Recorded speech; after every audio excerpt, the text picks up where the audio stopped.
Hadirin tamu undangan yang kami hormati, selanjutnya sambutan Ketua KPU Provinsi Sulawesi Tengah sekaligus membuka acara launching program Desa Peduli Pemilu dan Pemilihan KPU Kabupaten Banggai Kepulauan.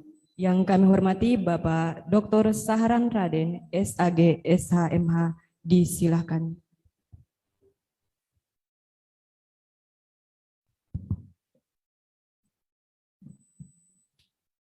Bismillahirrahmanirrahim. Assalamualaikum warahmatullahi wabarakatuh. Waalaikumsalam warahmatullahi wabarakatuh. Alhamdulillahirabbil alamin. Wa syukurillah wala haula wala quwata illa billah. Salatu wassalamu ala Rasulillah wa ala alihi wa sahbihi wa man tabi'ahu wa wala. Amma ba'd. Yang saya hormati Bapak Bupati Banggai Kepulauan, yang saya hormati Bapak Kapolres atau yang mewakili, yang saya hormati Bapak Perwira Penghubung Dandim 1308 yang hadir pada kesempatan ini, yang saya hormati rekan ketua dan anggota KPU Kabupaten Banggai Kepulauan yang hadir pada kesempatan ini, yang saya hormati rekan ketua dan anggota KPU Kabupaten Banggai Laut, yang saya hormati rekan ketua Bawaslu Kabupaten Banggai Kepulauan, yang saya hormati para kepala OPD yang hadir, ada Pak Kepala Badan Kespangpol dan Kepala Dinas Dukcapil Kabupaten Banggai Kepulauan, yang saya hormati para pimpinan partai politik yang hadir pada kesempatan ini, yang saya hormati Pak Camat Tinangkung, yang saya hormati Kepala Desa Kalumbatan dan Desa Baka yang hadir pada kesempatan ini, yang menjadi lokus DP3 untuk Kabupaten Banggai Kepulauan. Yang saya hormati berkhusus kepada saudara-saudara kader Desa Peduli Pemilu dan Pemilihan Desa Baka dan Desa Kalumbatan. Dan teristimewa kepada Bapak Sekretaris dan para staf di lingkungan Sekretariat KPU Kabupaten Banggai Kepulauan. Pertama, kita bersyukur alhamdulillah hari ini saya sangat berbahagia karena bisa bertatap muka secara langsung, karena hampir 2 tahun kita tidak pernah bertatap muka karena ada hambatan pandemi, yang alhamdulillah hari ini kita bisa bertemu dan sudah tidak pakai masker. Bapak Ibu sekalian yang kami hormati, yang kedua kami ingin mengucapkan terima kasih yang setulus-tulusnya, setinggi-tingginya kepada Bapak Bupati Kabupaten Banggai Kepulauan yang sudah memfasilitasi untuk pelaksanaan program Desa Peduli Pemilu dan Pemilihan di Kabupaten Banggai Kepulauan. Kalau mendengar tadi apa yang disampaikan oleh Pak Ketua KPU Kabupaten Banggai Kepulauan, ini adalah sesuatu yang sangat luar biasa, karena dari sekian banyak teman-teman yang di kabupaten kota, Kabupaten Banggai Kepulauan ini adalah salah satu kabupaten yang difasilitasi oleh Pak Bupati, anggarannya lebih besar daripada kabupaten kota yang lain. Dan memang setelah Kabupaten Banggai, ya, Kabupaten Banggai Kepulauan ini adalah lokus yang kedua, ya, yang terbesar kedua setelah Kabupaten Banggai, karena di sini ada 2 lokus dibandingkan dengan kabupaten yang lain hanya satu lokus. Kemarin saya sudah dari Morowali dan Morowali Utara, mereka hanya 1 desa saja karena ketidakmampuan anggaran.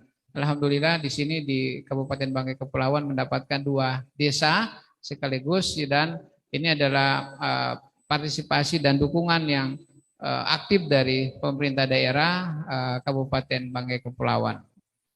Bapak Ibu sekalian, saya ingin menyampaikan bahwa program Desa Peduli Pemilu dan Pemilihan ini adalah merupakan program nasional dari KPU Republik Indonesia. Dilaksanakan sejak tahun 2021 pasca pelaksanaan Pilkada tahun 2020. Ada beberapa pertimbangan hadirnya pelaksanaan program Peduli Pemilu dan Pemilihan ini. Yang pertama itu adalah karena melihat tingkat partisipasi pemilih yang sangat dinamis di dalam setiap pelaksanaan momentum kontestasi pemilu dan pemilihan.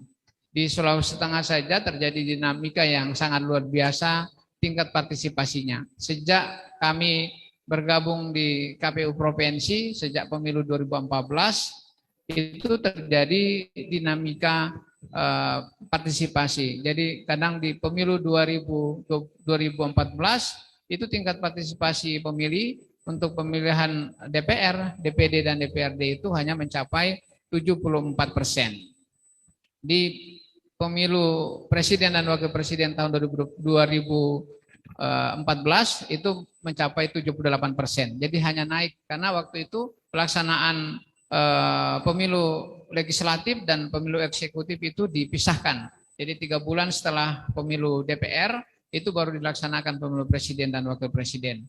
Jadi pada 2014 itu terjadi kenaikan 4 digit dari pemilu legislatif kepada pemilu presiden. Nah, setelah itu kita melaksanakan pilkada tahun 2015, pilkada pertama atau gelombang pertama di Indonesia secara serentak. Itu Sulawesi Tengah hanya mencapai 69,80%. Jadi sangat turun drastis ketika pada pilkada tahun 2015. Nah, tapi kita bersyukur bahwa dari 9 provinsi yang melaksanakan pemilihan gubernur dan wakil gubernur, Provinsi Sulawesi Tengah itu adalah tingkat partisipasi tertinggi dari provinsi-provinsi yang lain. Oleh karena itu kita bersyukur. Kemudian di pilkada 2017, di mana Bangkep juga melaksanakan pilkada, pada saat itu baru mulai itu naik. Kalau saya nggak salah waktu itu mencapai 77% ya untuk Banggai Kepulauan dan bersamaan dengan Kabupaten Buol waktu itu. Dan kemudian di pilkada 2018 itu sudah naik, itu mencapai 80%. Nah di pilkada di pemilu 2019 itu dinamikanya setara ya dengan pemilu 2014 dan itu naik beberapa digit dari pemilu 2014. Kita pemilu 2019 Sulawesi Tengah itu mencapai 83%. Jadi naik di pemilu 2019. Di pilkada 2020 itu turun. Pilkada 2020 untuk pilkada pilgub ya, pemilihan gubernur dan wakil gubernur kita hanya mencapai 74%. Jadi tidak mencapai target rata-rata. Termasuk Kabupaten Bangkai Kepulauan ini di pilkada 2020 itu tidak mencapai rata-rata nasional yang seharusnya harus mencapai 77%. Oleh karena itu, berdasarkan itulah maka KPU menggagas program Desa Peduli Pemilu dan Pemilihan ini agar terjadinya peningkatan tingkat partisipasi masyarakat di dalam pemilu dan pemilihan. Yang kedua, alasan KPU dalam rangka untuk membentuk dan melaksanakan program Desa Peduli Pemilu Pemilihan ini karena adanya berbagai tantangan di dalam proses pelaksanaan pemilu. Yang pertama itu tadi Pak Bupati sudah sampaikan bahwa adanya ujaran kebencian atau berita hoax yang begitu sangat masif yang dilakukan oleh oleh peserta pemilu atau tim kampanye atau misalnya orang lain ya yang mencoba untuk membenturkan antara satu kelompok dengan kelompok yang lain melalui pemberitaan-pemberitaan hoax ya dan berita bohong, dan ini juga menyebabkan terjadinya benturan demokrasi antara elit politik dengan masyarakat pemilih. Oleh karena itu maka Desa Peduli Pemilu dan Pemilihan ini diharapkan bisa dapat membendung terhadap adanya ujaran kebencian itu. Kita bisa melihat bahwa sasaran utama dari berita hoax itu adalah pemilih yang ada di desa. Jadi bahkan hampir 80% hoax itu bisa berkembang melalui desa. Padahal kalau kita lihat desa-desa kita yang ada di Kabupaten Bangkai Kepulauan ya, terutama ini kan sebenarnya fasilitas internet itu kan masih sangat kurang memadai. Akan tetapi tidak saja ujaran kebencian itu melalui media sosial begitu masif, tetapi juga dilakukan dari mulut ke mulut itu, dari tim ke tim dan lain sebagainya, dari pintu ke pintu, dari kampanye ke kampanye, dan itu juga bisa menimbulkan kebencian antara sesama masyarakat dan bisa berdampak pada pelaksanaan ancaman bagi demokrasi dan pemilu yang ada di desa. Nah, oleh karena itu ujaran kebencian ini menjadi salah satu bagian penting bagi kader Desa Peduli Pemilu dan Pemilihan nanti ini untuk membendung dan mengkampanyekan adanya pemilu yang damai, pemilu yang bersih, pemilu yang bermartabat, dan pemilu yang demokratis.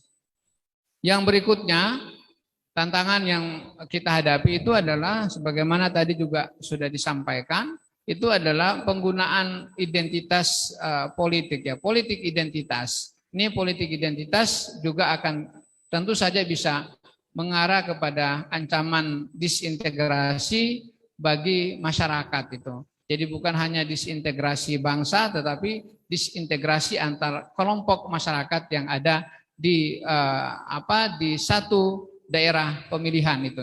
Nah, ini misalnya saja melakukan pemilu kampanye dengan membawa atas nama politisasi agama, suku, ras ya, itu yang kemudian dipolitisasi untuk melakukan menguasai terhadap kemenangan di dalam satu daerah pemilihan.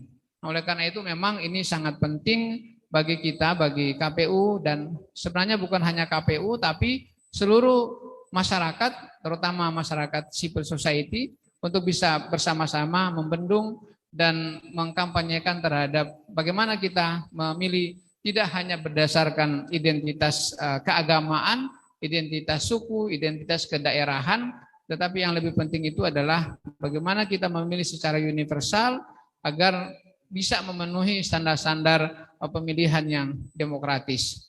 Yang berikutnya, tantangan berikutnya itu adalah terkait dengan maraknya politik uang. Tadi sudah disampaikan oleh Pak Bupati itu ya.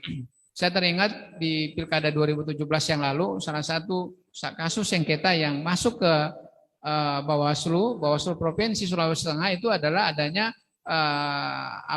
money politik ya, politik uang.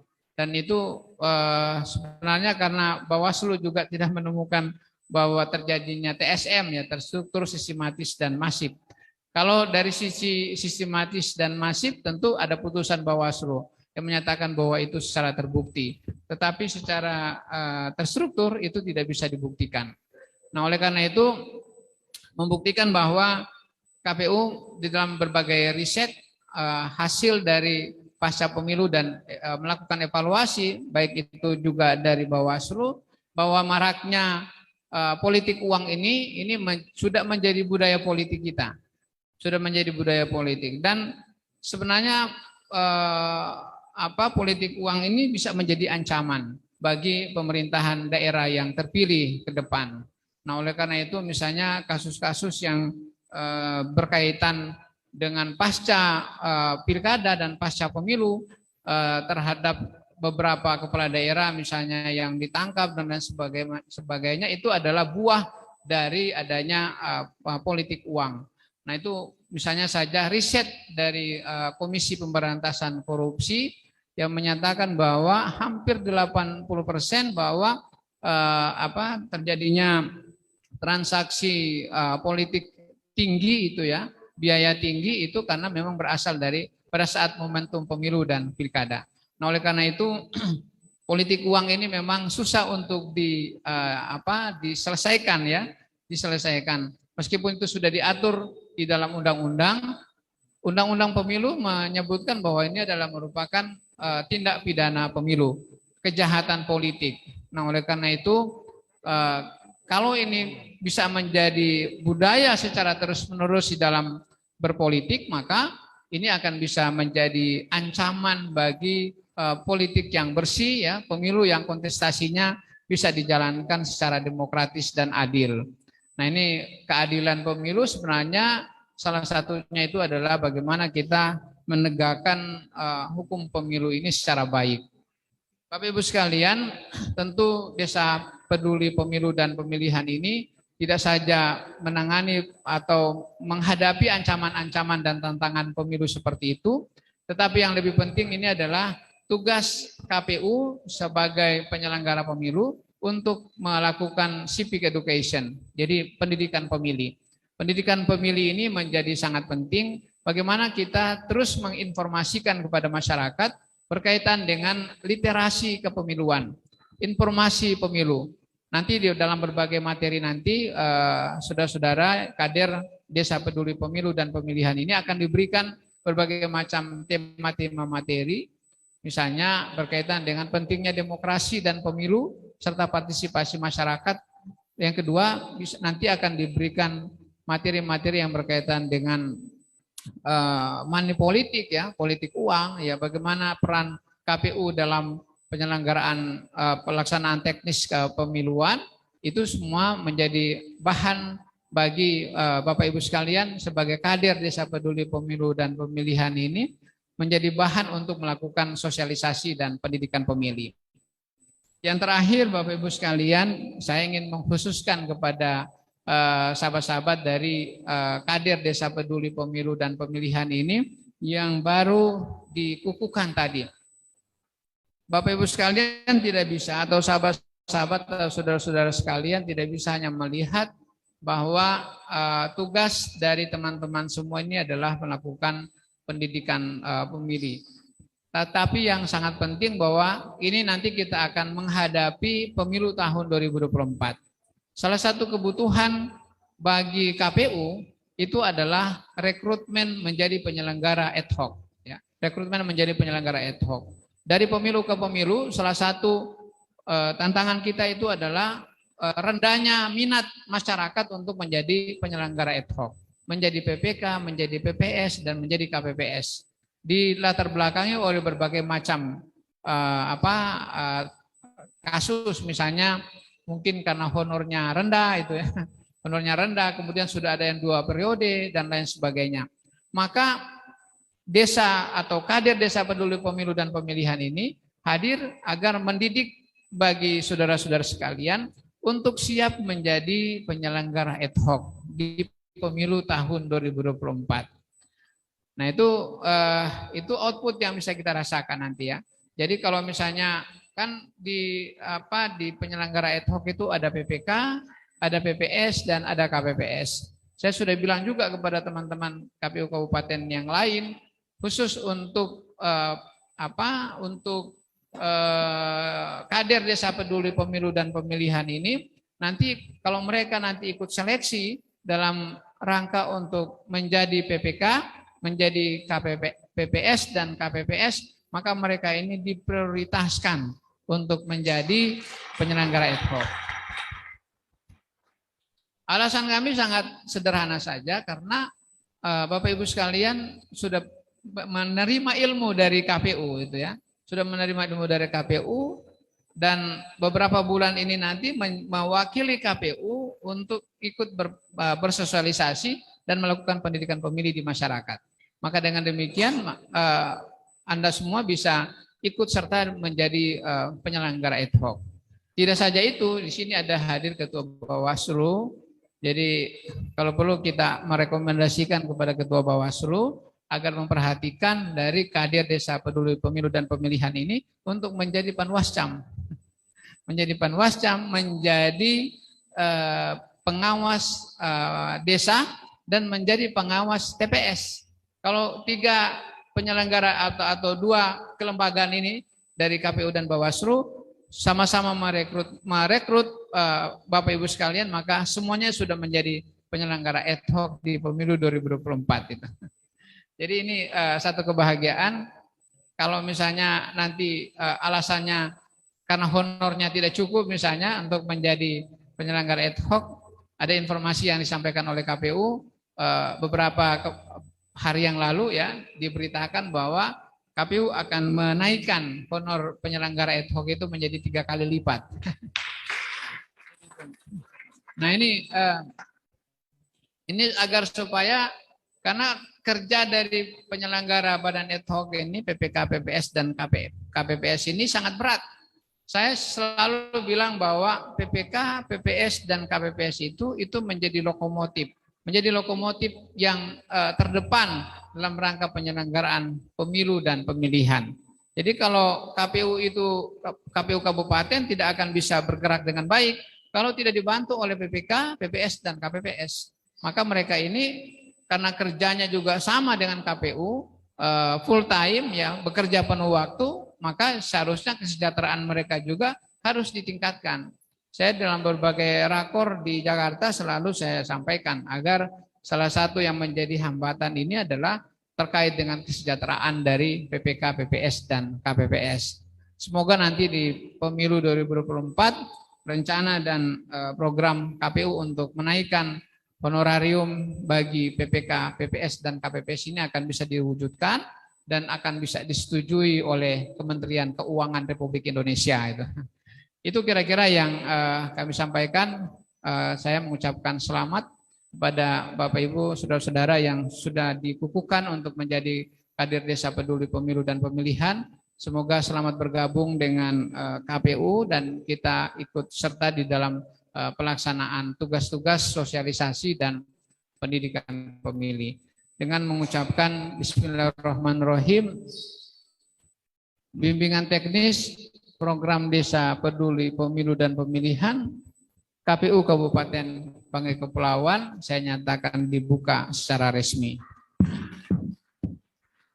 Terima kasih. Wassalamualaikum warahmatullahi wabarakatuh.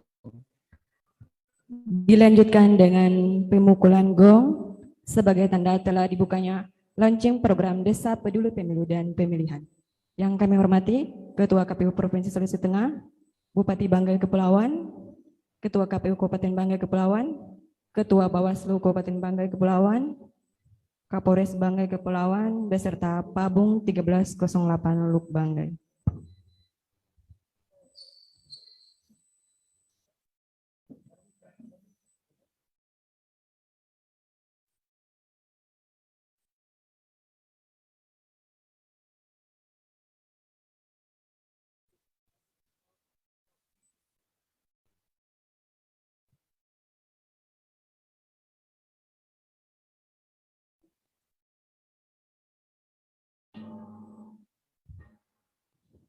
Mari kita berikan tepuk tangan.